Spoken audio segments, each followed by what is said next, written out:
నమస్తే, this is Murthy from Sringeri Sharada Peetham. అందరికీ తెలిసిందే కదా అది. ఇప్పుడు మన బెంగళూరుకి సుమారుగా ఒక 250 కిలోమీటర్లు అంటే 300 కిలోమీటర్లు అనుకోండి. శృంగేరి శారదాపీఠానికి వచ్చాను. శారదాపీఠం అనగానే మీకు అందరికీ తెలిసిందే, శంకరాచార్య అంటే శారదాపీఠం నేను నిర్మించారన్నా ఇంకా సంథింగ్ ఆ హిస్టరీ అప్రస్తుతం. ఇప్పుడైతే నేను ఈ ఏరియా ఈ లోకల్కి వచ్చాను కాబట్టి ఇక్కడ చూడండి, నేను చూపిస్తుంటాను. నాతో పాటు మీతో పాటు నేను ఫస్ట్ టైం రావడం ఇది కూడాను. శృంగేరి శారదాపీఠం రావాలంటే గాంధీ రోడ్లో రావాలి.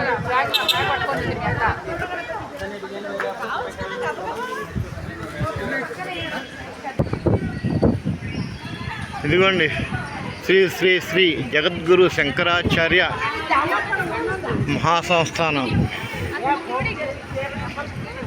చూడండి, చాలా బాగుంది. కంచి కామాక్షి గోపురాలు ఉంటాయి కదా, అమ్మవారి గోపురాలు అలాగ ఉన్నాయి. దక్షిణమాన్య శ్రీ శారదాపీఠం శృంగేరి.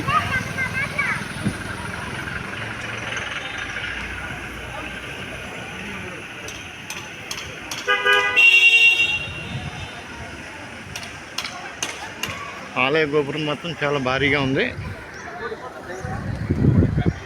శృంగేరి శారదాపీఠం అంటే చిన్న స్టోరీ గుర్తుకొస్తుందండి నాకు. అంటే పూర్తి స్థాయిలో అంటే యాక్చువల్గా పాము కప్ప 2 స్టోరీలు తెలిసిందే. దానికి సంబంధించిన చిన్న స్టోరీ నాకు తెలిసింది చెప్తున్నాను. యాక్చువల్గా పామును కప్ప 2 బద్ధశత్రువులు తెలుసు కదా. కాకపోతే ఒక ప్రెగ్నెంట్గా ఉన్నటువంటి ఒక కప్పకి పాము పడగపట్టి ఇక్కడ ఈ స్థలంలో ఉండడం చూసి అప్పట్లో ఏదో శంకరాచార్య వారు ఈ స్థలంలో అమ్మవారిని ప్రతిష్ఠించారు సంథింగ్. అంటే నాకు పూర్తిగా స్టోరీ తెలీదు. ప్రస్తుతానికి వస్తే ఈ స్థల ప్రాముఖ్యత నేను వివరించే కన్నా మీరు వికీపీడియాలో కానీ గూగుల్లో కానీ సెర్చ్ చేసుకోండి. ముందు ఈ లొకేషన్ అయితే చూడడానికి ప్రయత్నం చేయండి. బాగుంది కదా. కానీ భవన నిర్మాణం అంతా సపరేట్గా ఉందండి. అసలు కంప్లీట్ డిఫరెంట్గా ఉన్నాయి ఇక్కడ ఈ లొకేషన్ అంతా.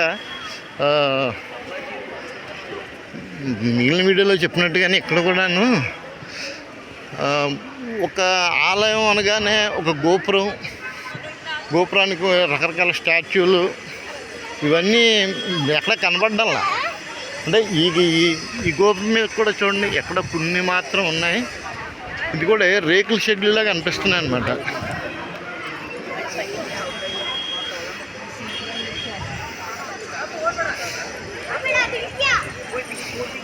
కానీ ఇక్కడ కంపల్సరీగా లోపలికి గర్భాలయంలో ప్రధాన ఆలయంలోకి దర్శించాలంటే ఇదిగోండి ఇలాగా నాలాగా కంపల్సరీగా పంచి అన్నీ కట్టుకోవాలట.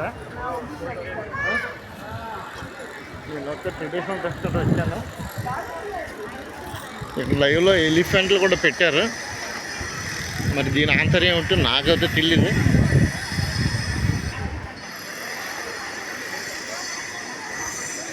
అంటే బ్లెస్సింగ్స్ కూడా ఇస్తుందండి. అంటే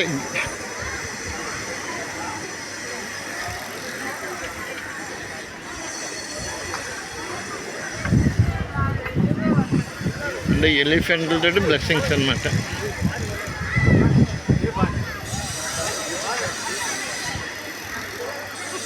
బాగుందండి. శ్రీ వాగ్దేవి అక్షరాభ్యాస మండపం. వాగ్దేవి అంటే తెలుసు కదండి, సరస్వతి అమ్మవారు. అంటే అక్కడ అక్షరాభ్యాసం చేస్తారట. ఇదిగోండి ఆ ఏరియా అది.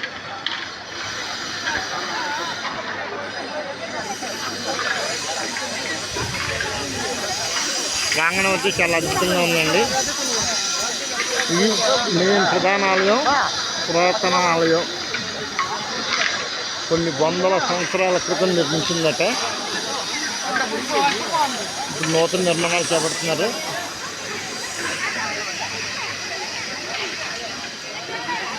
ఇక మాతో పాటు టూర్కి వచ్చిన వాళ్ళు వీళ్ళంతా.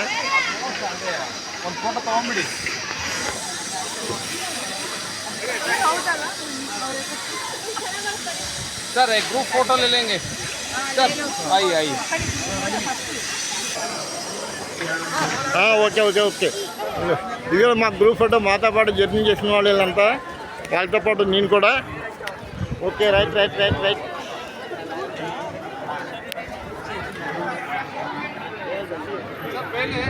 శంకరాచార్యులు శిష్యుడితో వచ్చినప్పుడు ఫ్రాగ్కి ప్రెగ్నెంట్ ఉన్న ఫ్రాగ్కి స్నేక్ షాడో ఇచ్చింది చూసి ఈ స్థలంలో ఏదో విశేషత ఉంది అని ఇక్కడ శారదాంబ పీఠం స్థాపన చేశారు. తర్వాత విద్యారణ్య వాళ్ళు వచ్చి అది శాండల్వుడ్తో స్థాపన చేసిందని గోల్డెన్తో మార్చారు. సో అదే యాక్చువల్లీ ఇక్కడ అక్షరాభ్యాసం జరుగుతుంది. 2 years పైన ఉన్న పాపలకి అంటే చిల్డ్రన్కి అక్షరాభ్యాసం ఇక్కడే జరుగుతుంది. అది ఇక్కడ ఫేమస్. శంకరాచార్యకి దీనికి ఈ స్థలానికి ఉన్న ప్రత్యేకత ఏంటండి? రెండిద్దరికి శంకరాచార్యులు ఊరికే అలా వస్తుంటే ఏంటి అది ఫ్రాగ్ మరి స్నేక్ ఉంది అది చూసి ఇక్కడ స్థాపన చేస్తారు. అంతా ఇంకేమి అక్కడ ప్రత్యేకించి ఆయనకి స్టోరీ లేదు. ఇది కూడా తనే చేసింది. ఆ నిర్మాణం అంతా శంకరాచార్యులు అప్పుడు చేసింది. చాలా పాత ఓల్డ్ టెంపుల్ అన్నమాట. Very old temple. అంటే ఇక్కడ యాక్చువల్లీ విశేషతనే అక్షరాభ్యాసం. అంటే అది అక్కడ చూసారు కదా వాగ్దేవి అని చెప్పి మండపం ఉంది కూడా అక్కడ అక్షరాభ్యాసం చేస్తున్నా. ఇక్కడ టోకన్ తీసుకోవాలి. 500 రూపీస్ ఒక స్లేట్ మరి ఒక బడపం ఒక ప్లేట్ లో రైస్ అవన్నీ ఇస్తారు. అక్కడ ఒక 1/2 hour అక్షరాభ్యాసం చేస్తారు. ఓకే అండి. సో అదే ఇక్కడ విశేషత.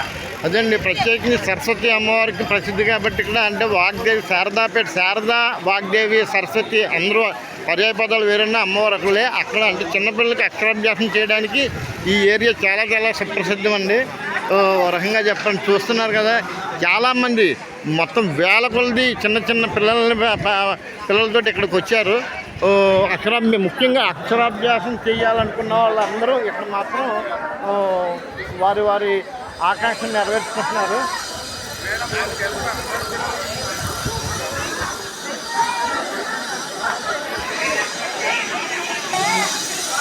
ప్రతి క్షేత్రానికి పాల్గొంటారు.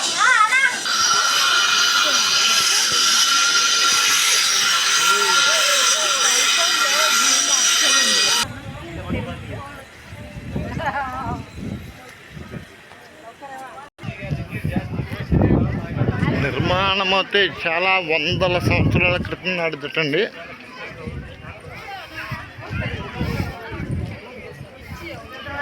బాగుంది.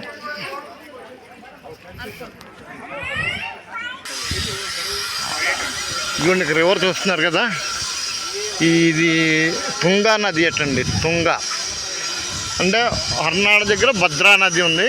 ఈ రెండు కలిపి తుంగభద్ర అది ఇక్కడ తుంగా నది నదీ తీరంలో ఉందన్నమాట. ఇదిగోండి ఇక్కడ సుబ్రహ్మణ్య స్వామి వారి దేవాలయం ఇది.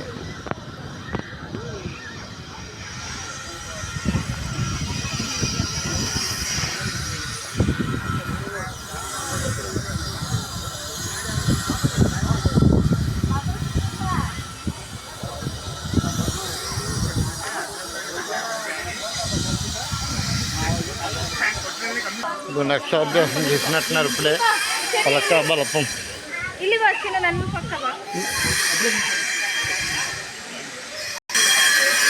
ప్రధాన ఆలయానికి చేరువుగా చాలా ఉన్నాయండి ఉపాలయాలు. ఇటువంటి శ్రీ వేగేశ్వర విద్యాలయం టెంపుల్,